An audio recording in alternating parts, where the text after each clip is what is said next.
Let's focus on the other breaking news last night and the quarterback situation with America's team. We know Tony Romo is sidelined for about 7 games at least, so it's Brandon Weeden who will get the nod. And then yesterday, the Cowboys added another signal caller to the mix, acquiring Matt Cassel from the Bills, who was beat out by Tyrod Taylor. Here's Jerry Jones on the situation. He's a thing of beauty on throwing a football. His passing motion or his arm is, frankly, you won't see a more gifted passer. And power, accuracy, the entire aspect of it. Okay, so as I was just saying earlier, Brandon Weeden's there. Now they bring in Matt Cassel, who was acquired from the Bills. Tyrod Taylor took the job. Originally, he was with the Vikings prior. Skip, that's the backstory. Oh, let's go to Stephen A. I apologize. Stephen A., do you trust in the Cowboys situation? Well, first of all, you have no choice but to, because it's a product of injury. So certainly you don't want to sit there. It's not like they said Brandon Weeden, we're going to allow him to start over Tony Romo, because that would obviously be laughable. But because of the injured situation, and he is the backup, you know, and plus, not only that, he works with the first team on Wednesdays, which is the day that Tony Romo takes off. You get all of that. Yep. The flip side to it, however, is I found Jerry Jones' comments just straight comedy, to be quite honest with you. The way he talked about Brandon, we really throw a football and all of this other stuff. Why? Because Jerry Jones, ever the salesman, is trying to sell everybody on Brandon Weeden and what he's going to do for the Cowboys. And then there's no reason for hopes to dissipate in any way, shape, form, or fashion. I find that to be comical. Brandon Weeden is 0-6 in his last 6 starts. His last game as a starting quarterback for the Dallas Cowboys, he lost that game. His QBR was 15. This is Skip's favorite stat. I am correct in saying that, right? Your favorite stat is QBR. You couldn't wait to share that 15 QBR. Be honest. 15. You were excited to share that. Wait, say it again. 15. 15. A QBR of 15. On a scale of 0 to 100. 15. So I just laugh about that. Now, I will say this. I wish him luck. I mean, the brother's birthday is on the same day as mine. Oh, that He's got something going on. Okay. I mean, and everyone will be in Cowboys here again. Whatever. The point is that, you know, October 14th is a very, very special day. Very special individuals are born and raised on that day. Usher's birthday Are you a is the Libra? same as mine. Of course I am. Oh, okay. Usher's birthday is the same as mine. And look at how much of a star he is. I'm on First Take. We know what time it is here. Needless to say, we don't even have to go there. October 14th is a very, very special day. But I will tell you this, Brandon Weeden, it's not so much about him, Skip. It's about the weapons that he's not going to have available to him. That is what I believe could be somewhat problematic for him. I don't expect him to be great. I don't think greatness is in him. But I do expect him to be relatively decent and keep things somewhat interesting for the Dallas Cowboys. So I won't sit there and excoriate the man. I won't disrespect him. I would tell you that he's winless in his last 6 starts. The QBR before the 15, by the way, there was a QBR of 26 in the other 5 starts he had. So it's just not that impressive. We all know this. But he can throw the football. Yep. He is familiar with the system. He does practice with the first team on Wednesdays. Yep. And the combination of all of those things, I think, lends itself towards expecting a slightly better result than some critics would surmise about Brandon Weeden. But I don't expect him to knock my socks off in any way. Weeden or Cassel? Which way would you go? I definitely go with Weeden over Cassel. Well, Cassel couldn't beat out Tyrod Taylor or E.J. Manuel. That's number 1. Number 2, he hasn't done anything in the NFL since his 1 season when Tom Brady went down in Game 1 against Kansas City back in 2008. In Kansas City. No, I'm just saying, he won 10 in Kansas City 1 year, but I've never been sold on Matt Cassel. I'm not sold on him now. He's definitely a viable backup to Weeden. In light of the fact that Tony Romo is out, I do agree with that. But outside of that, there's nothing about Matt Cassel that moves me, so I don't have a problem with Weeden being designated ahead of him. There we agree. Where I disagree with you is in your view of Brandon Weeden. I like Brandon Weeden a lot, and I'm not being a hypocrite about this. This isn't 20/20 hindsight. I liked him a lot before he was drafted. Unfortunately, by the same Cleveland Browns that drafted Johnny Manziel at 22, same spot. How funny. And I believe what happened to Brandon Weeden in Cleveland is Manziel all over again. Wrong place, wrong time, another regime that was about to be completely blown out, you're not going to have much of a shot. Now, why did I love Brandon Weeden? And by the way, I'm going to be on record here. I believe Brandon Weeden is good enough and now comfortable enough in a system that he's been in finally for 2 years under Scott Linehan. We saw the fruits of that when he went 7 for 7 at Philadelphia. While that game was still teetering, it was still a losable game. If he'd gone in and stunk it up with a QBR of 15 in that game at Philadelphia, they would have lost. But they won when obviously he hit Terrence Williams. Byron Maxwell just watched as he ran to the end zone, and that was the ball game. But I'm going to be on record here. I believe Brandon Weeden is good enough to beat Matt Ryan and the Atlanta Falcons, and to go to Drew Brees, who has an arm issue, as his New Orleans Saints have unfathomably fallen all the way to 30th in our ESPN power rankings. Are you kidding me? I think Brandon Weeden with this Cowboy team is good enough to win the next 2 games for my Dallas Cowboys, right? Yep. Okay, now, when we go back to his last year at Oklahoma State, why did I love him going into the draft? Do you realize he went head-to-head with Robert Griffin III that year and outplayed him and beat him? And he went head-to-head with Ryan Tannehill, another first-rounder to be, first-round pick, head-to-head in College Station, outplayed him and beat him. He went head-to-head with Andrew Luck in the Fiesta Bowl. You could argue on outplayed, but he won the game in overtime, and I thought he played great in that game. 3 touchdowns to 1 interception. Luck had 2 to 1 interception. But it was the stats you could argue either way. But I thought Brandon stood up to Andrew Luck and ultimately won the game and outplayed him. He also beat Nick Foles that year and Landry Jones that year. So he had credentials to me. Now to what Jerry Jones said. You thought it was straight comedy. I thought it was straight truth. Jerry used the wrong word.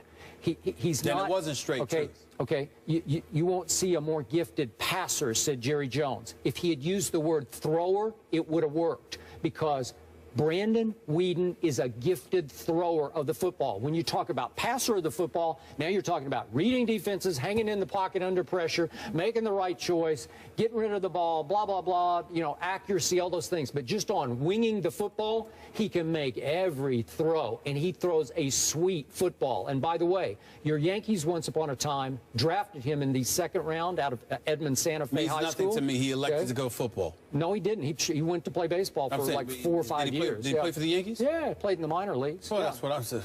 Okay. Well, you tried. Well, they picked him. They made him a bonus, let me tell you something. Right-handed pitcher. I don't know one single individual in the Yankees minor league system. When you ain't a Yankee until you make it up to the majors. But at one point, don't you dare say such a thing. At one point, they thought he was good enough. Again. Yeah. Okay, I don't count minor leaguers as a Yankee. Yeah. Let's be clear about that. That's number 1. Yeah. And number 2, Skip Bayless, let's also be clear about something here. You are a bit hypocritical. Allow me to explain to you why that is. You better be good because you said it's not revisionist history. You were a supporter of Brandon Weeden coming out of college. Here's why you're hypocritical. Because with everybody else, QBR means everything to you. Why wouldn't it mean that much with Brandon Weeden?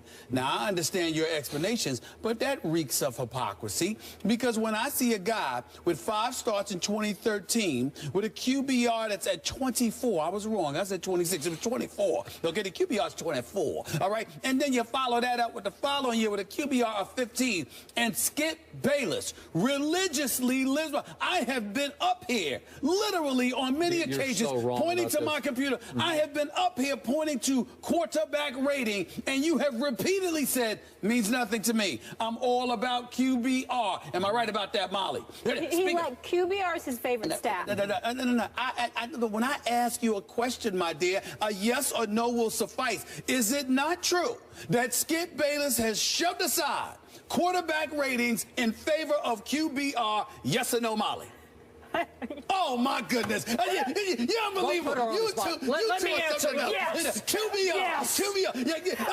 Unbelievable. And your point is what? Molly. And your point is what? My point is, if QBR means everything with everybody else, why is it that it does not? Hold on. You brought up QBR when it came to Tim Tebow in the 4th quarter against Aaron Rodgers. How are you going to ignore QBR when it comes to Brandon Weeden? You know what? How?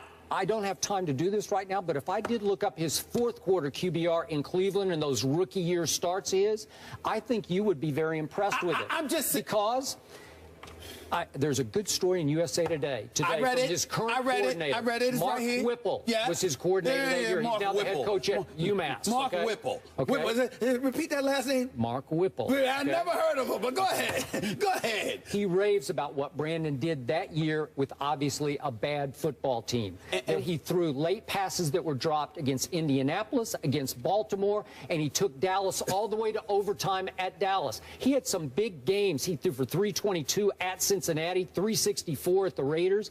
He could wing the football for a bad football team. No disrespect to Whipple. What is that? What his name is? Yeah. Whipple. Yeah. Okay.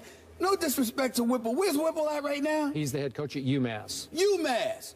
NFL. UMass. Come on now. I don't want to hear that because, listen, here's my thing. And it's not to disrespect Whipple. I'm sure that he's a good man, and I'm sure that he's going to be a good coach. Here's my issue.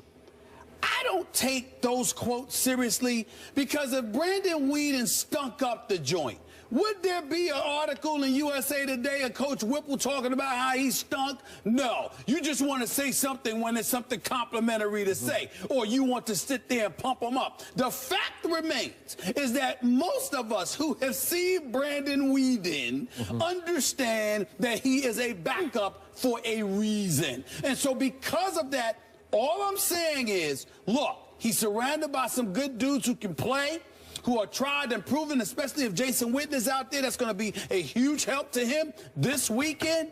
But in the end, a quarterback rating of 24 in his 5 starts in 2013 and 15 in his lone start last year with an 0-6 record in his last 6 starts as a quarterback, all right, does not bode well for your guy. Okay. These are facts. Okay, here's my fact. Okay. He came for Tony Romo in relief, made 4 out of 6 throws for 69 yards against Washington. Remember when Romo hurt his back? Yeah. Then the next week he had to start against Todd Bowles' defense at Jerry World. Arizona was on a roll, especially defensively, at 6-1 at that point. They threw, as you would say, the kitchen sink at Brandon Weeden. He did not handle it well. He stunk it up. For reasons I cannot explain, he never clicked with Dez. They couldn't get on the same page. Well, guess what? Dez isn't there anymore. So let me get this straight. You're saying he could click with Dez. So the fact that Dez Bryant, who you have proclaimed to be the best wide receiver in all of football, is not there, that's going to be a good thing for Brandon Weeden? You're unbelievable. Well, I mean, you're the best. I concede that you're the best. You just said that. No. You just looked on national television and said the best wide receiver in football who is gone because of a broken foot is a good thing for the backup quarterback for the Dallas Cowboys. So in other words, you know why? So in other words, let me educate you about football. The game you have you struggle to grasp. All right, no problem. Okay? No problem. You can take those shots. It's all right. I'm here. Arizona, and you get Dez-centric, and you say, I got to get it to him. I got to get it to him.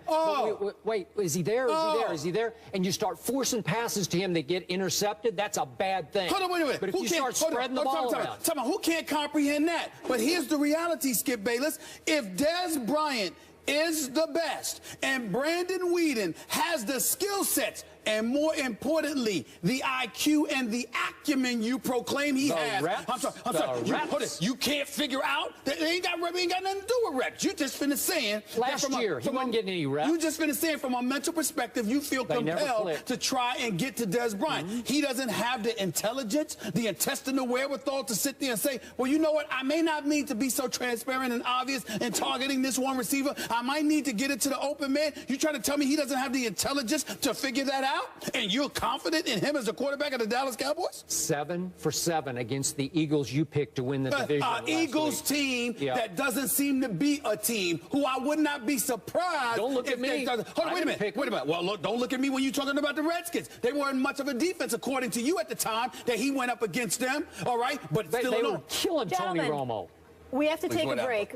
But we're going to continue with the Cowboys when we come back. And one thing I want to know from both of you. You don't need to continue with the Cowboys? We do. Why? There's a new receiver coming to town, maybe, for Dez Bryant. I want to know how many games they need to win. To do what? To be okay. To win the division? With Brandon Weeden. How many can Brandon pull off, and how many do they need to be okay? I'm already on record. I'm giving him a shot to win the next 2. And that would go a long ways. If you're 4-0, you got a shot. They're going to be out anywhere from 7 to 8 weeks. Tony Romo's going to be probably miss a minimum of 8 games. I'd say Brandon Weeden will probably go 4-4. Okay. Well, I think the Cowboys are going to. All they got to do to win the division is go 7-7 the rest of the way. All right. 500 football. 4-4, so they'd be 6-4 when Romo came back. I'd take that. Should we get our popcorn ready? Because T.O. is ready and available if the Cowboys need him. We'll get into that when we return.